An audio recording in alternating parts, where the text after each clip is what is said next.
A cabeça era de fino ouro, o peito e os braços de prata, o ventre e os quadris de bronze, as pernas de ferro, os pés em parte de ferro, em parte de barro.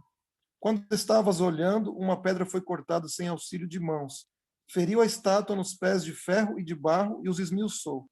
Então foi juntamente esmiuçado o ferro, o barro, o bronze, a prata e o ouro, os quais se fizeram como a palha das eiras no estio, e o vento os levou, e deles não se viram mais vestígios. Mas a pedra que feriu a estátua se tornou em grande montanha que encheu toda a terra.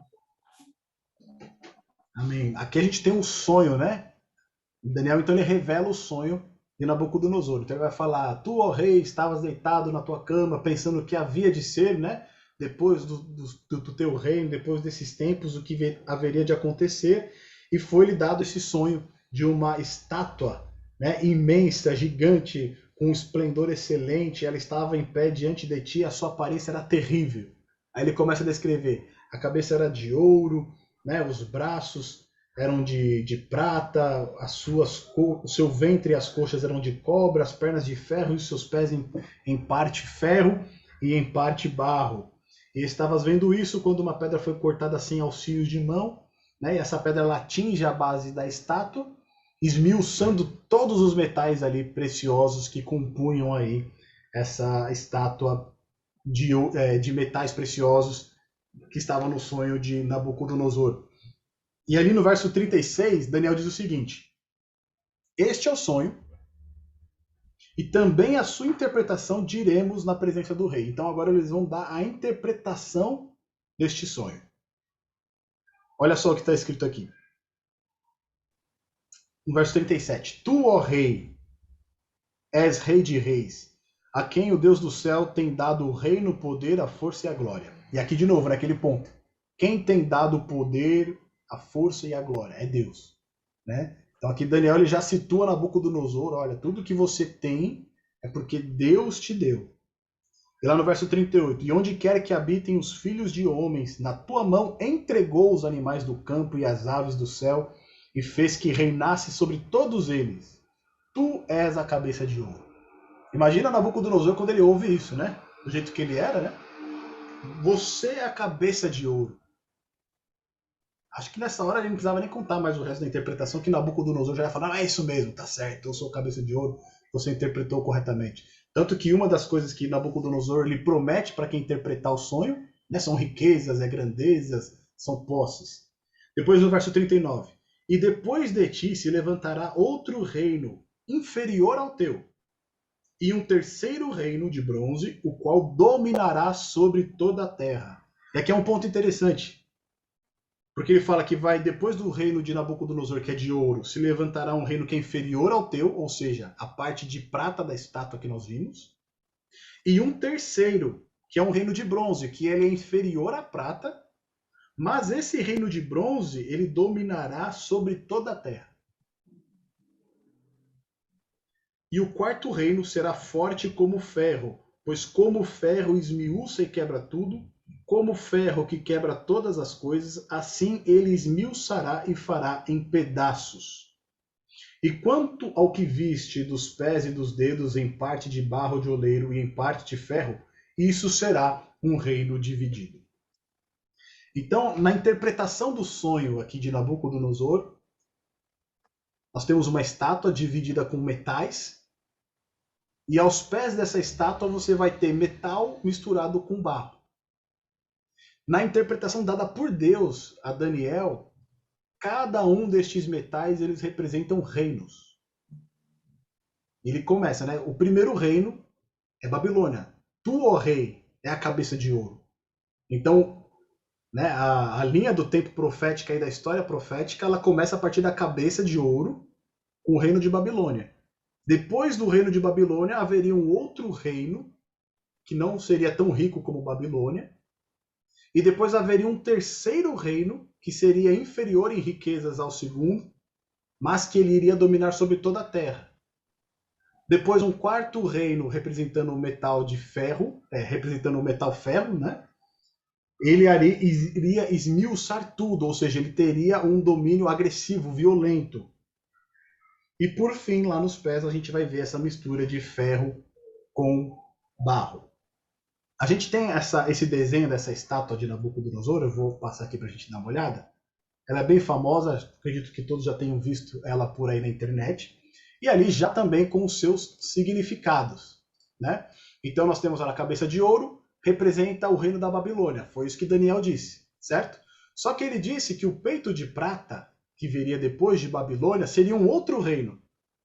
Quando a gente olha para a história, né, o segundo reino em maior importância depois de Babilônia que surge é a Média e a Pérsia. Inclusive, a Babilônia, o império, né, ele termina justamente porque o império Medo e Persa, eles dominam Babilônia. A gente vai ver isso um pouquinho mais para frente. Então, eles dominam o império da Babilônia e aí eles passam a ocupar esse lugar. E a gente tem ali os anos, né? Então, o Império Babilônico, ele foi do ano 605 a.C. até 539 a.C., né? O seu auge ali. Depois a gente tem, a partir do ano 539 até o ano 331, o Império Medo-Persa, ou o Império Persa, como ele é conhecido também. Depois, na terceira segmentação, quando a gente fala dos quadris de bronze, a gente vai ter a Grécia, que foi um império também, né, em riqueza inferior à Pérsia e à Babilônia, mas conforme Daniel descreveu aqui para a gente, esse terceiro reino, esse reino de bronze, ele iria dominar sobre toda a terra. E quando a gente olha realmente para a história, o Império Grego, né, é o império que consegue transportar a sua influência cultural quase para o mundo inteiro. Não é isso? Até hoje a gente tem ainda as questões, né, essas ideias platônicas, né, essa divisão entre alma e corpo, ela vem do Império Grego. Foi Platão que introduziu isso, a separação entre o corpo e a alma, como se pudesse existir um espírito fora do corpo. A gente tem, né, a própria escrita baseada, vinda aí dos gregos, eles influenciaram a literatura. O regime de democracia que a gente tem vem dos gregos, né, e a sua expansão foi uma expansão no mundo antigo, né, quase que total. Eles dominaram praticamente ali através de Alexandre o Grande toda a região ali da Europa, a região da Ásia. O seu império diz que chegou até a Índia. Então a gente percebe que aquilo que Daniel vai falar, que esse terceiro reino, o reino de bronze, ele dominaria sobre toda a terra, de fato ocorreu no Império Grego. Na sequência do Império Grego, a gente vai ver que o grande império que surge é o Império de Roma, né, que ele surge ali por volta de 168 anos antes de Cristo, e aí ele vai, né, até 700 e pouquinho 734, 745 na nossa história, né, onde encerra ali o Império Romano. Mas esse Império Romano, quando a gente olha ali nos pés de barro e ferro, ele se divide, né? A gente percebe que nos pés de barro e ferro ele tem ainda uma continuidade do metal ferro ali que estava nas pernas, ou seja, o Império Romano ele se divide, né? E ali você tem a mistura do ferro com o barro. É que muitos historiadores e teólogos eles dizem que é a Europa hoje, né? A região da Europa hoje você tem a divisão do Império Romano que se fragmentou ali em vários países. Quando a gente olha para esses impérios todos, meus amigos, a gente fala realmente que existe fundamento para essa interpretação, né? Porque se a gente olhar na escala, né, histórica mundial, os grandes impérios desse período de Babilônia, a gente de fato vai enxergar o surgimento desses impérios nesses períodos específicos. E aqui eu tenho uma fonte extra para a gente aqui, que ele diz também por que Babilônia era a cabeça de ouro. E ele fala o seguinte, ó, o ouro era o metal mais popular em Babilônia. Depois da sua chegada à Babilônia, o historiador grego Heródoto não pôde senão ficar maravilhado pelo uso abundante de ouro na construção de templos e do palácio. Ou seja, o ouro ele era abundante em Babilônia. Não teve império mais rico do que esse. E o historiador Heródoto, que ele é considerado o pai da história, ele ficou maravilhado. Porque eles usavam ouro em tudo. Nos templos, na construção do palácio, você tinha ouro, detalhes em ouro em várias construções. Então isso, né, vai de encontro com a profecia. A cabeça de ouro representa a Babilônia. Quando a gente fala do Império Medo-Persa, que é a parte de prata dessa estátua, olha o que está escrito aqui, ó. A referência à prata faz alusão a uma característica importante do reino seguinte, dos persas. Os persas usavam a prata em seu sistema de tributação. De acordo com Heródoto, os sátrapas deveriam pagar o tributo imposto sobre eles com prata. Então, né, o Império Medo-Persa é ele que populariza o uso da prata como dinheiro. Então a prata era abundante no Império Medo-Persa.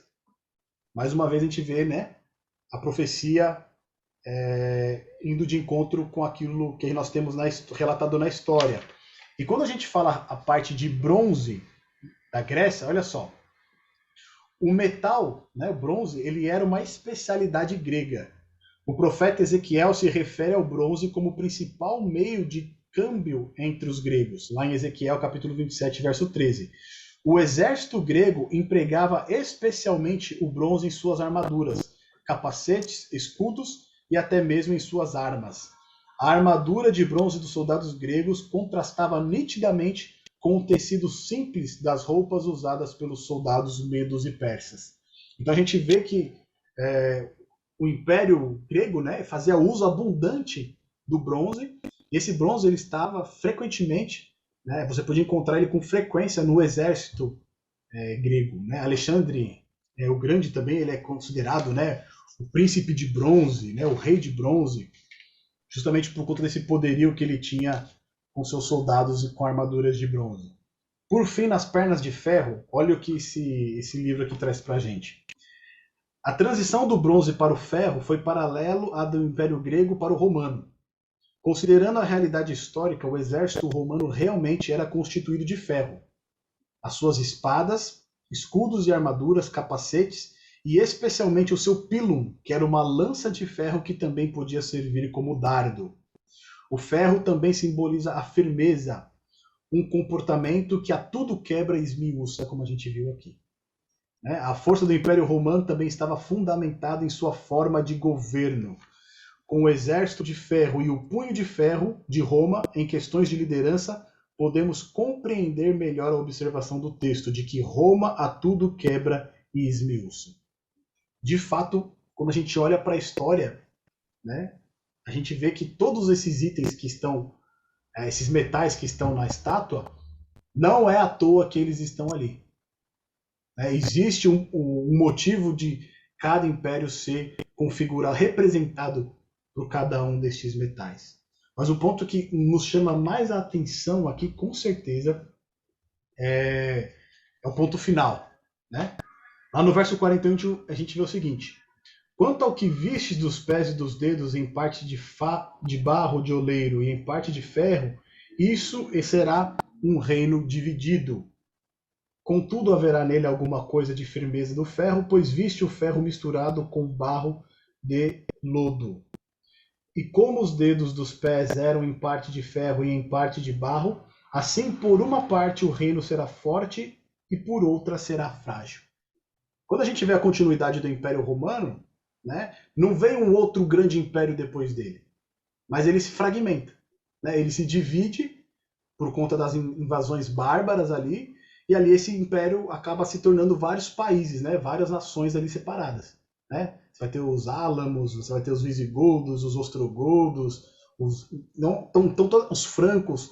Então todas essas divisões depois vão dar origem aos países que nós temos ali na Europa. Olhando numa linha do tempo, né? A gente pode entender que os pés, com mistura entre ferro e barro, é justamente o período em que nós estamos vivendo hoje. É o fim do Império Romano, depois o surgimento ali das nações divididas na Europa, e após o pé, né, com mistura de barro e ferro, que seria essa representação aí das nações da Europa, não existe mais nada além a grande pedra que é retirada, né, de um monte sem o auxílio de mãos. E acho que esse talvez seja o ponto que mais chama a nossa atenção aqui. E aí, antes só da gente falar da grande pedra, eu queria só fazer um comentário desses pés que são misturados com ferro e barro. A gente viu que é a continuidade do Império Romano, mas o fato do barro aqui, ele traz uma coisa interessante para a gente. Quando a gente olha para essa estátua, toda ela é feita de metal, com exceção dos pés. Então você tem o ouro na cabeça, você tem a prata, né, nos braços e no dorso ali, você vai ter ali no ventre e nas coxas o bronze, as pernas de ferro, e quando você chega nos pés, não é o ferro com outro metal, com uma liga mais fraca, mas é o ferro com o barro. E lembrando, né, que nós estamos falando aqui de uma interpretação de um sonho dado por Deus, né, e dentro da linguagem bíblica, com frequência, o barro ele é um elemento de religião. Se a gente vai lá em Gênesis, no capítulo 2, né, no surgimento do homem, o homem ele surge do barro. Né? Deus toma o barro, modela o homem, sopra ali o fôlego de vida, e então o homem passa a ser alma vivente. Então tem esse elemento do barro na formação do homem, ou seja, Deus forma o homem a partir do barro. Não somente isso, mas também a gente vai ver lá em Jeremias, tem até o texto que fala aqui pra gente, que diz o seguinte, deixa eu ver aqui, achar o texto de Jeremias, onde a gente fala do vaso de oleiro, né?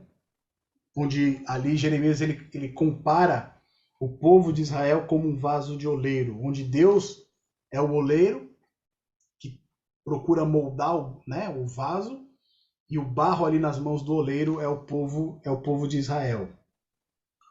Deixa eu ver se eu encontro ele aqui. Se algum dos irmãos também lembrarem onde está a passagem, eu acabei não anotando ela. Mas o que traz de importância para nós aqui é justamente esse ponto. Os pés da estátua sendo de ferro e barro, ela traz um elemento que a gente já viu nos outros reinos, que são grandes impérios, que são grandes poderes governantes, mas ele traz um elemento novo, que é o barro, que é um elemento religioso, que na Bíblia ele está ligado diretamente, né, à operação de Deus, a Deus cuidando do seu povo, a Deus criando o seu povo. E aí a gente percebe que nos últimos dias, nessa divisão do Império Romano que teve, esse último período da história, ele vai ter uma união entre o poder secular, que seriam, né, uma continuação dos reinos que governaram a Terra, em junção com o poder religioso, representado pelo barro. Então, nos pés da estátua, essa união de ferro com barro representa a união dos poderes seculares que dominam o mundo, né, os poderes governantes, com um poder também religioso, vindo dessa ideia, né, do conceito bíblico de que o barro sempre está vinculado a uma questão religiosa. Né? Deus criou o homem a partir do barro. Em Jeremias nós vamos ver a comparação do povo de Deus como um vaso de oleiro. Né? Deus é o oleiro e o povo de Deus ali nas suas mãos é um barro que ele procura moldar segundo a sua vontade, mas o povo ele é rebelde, aí o vaso ele se quebra, né? O vaso ele se inutiliza. Então Daniel traz para a gente nessa visão, nessa interpretação, todos os impérios mundiais numa sequência, e por fim, nos últimos dias a gente tem uma união de um império com um governante político com um governante religioso, procurando ali, né, estabelecer essa união. Algum irmão quer fazer alguma colocação para a gente? Fique à vontade, viu?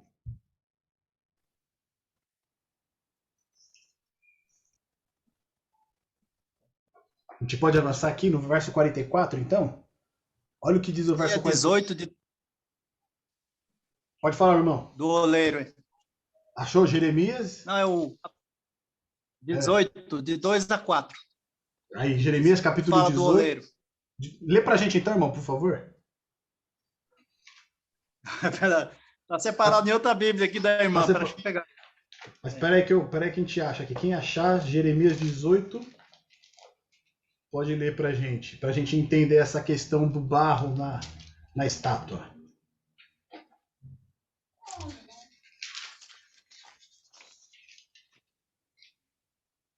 2 a 4?